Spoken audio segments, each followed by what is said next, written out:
Yo la gang, aujourd'hui on va parler de la cadence de course et voir comment elle peut améliorer tes performances et réduire ton risque de blessure.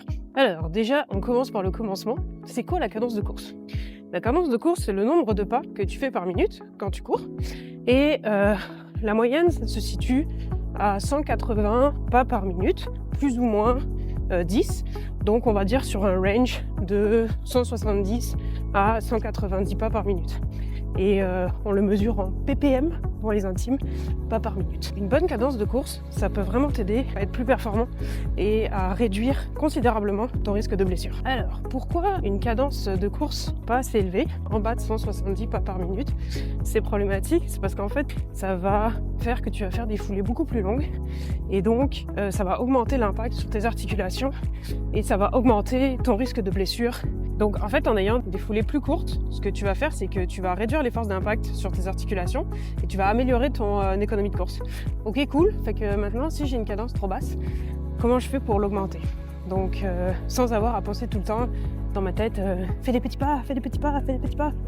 Donc c'est vraiment un travail de longue haleine parce que c'est quand même une dynamique de course à changer, surtout pour les coureurs débutants. Principalement, il y a comme quelques astuces, puis avec l'hiver qui arrive, c'est vraiment le moment parfait pour travailler ce genre de choses parce qu'on va être plus du travail en endurance fondamentale et donc on va avoir plus de temps à penser à comment travailler les dynamiques de course.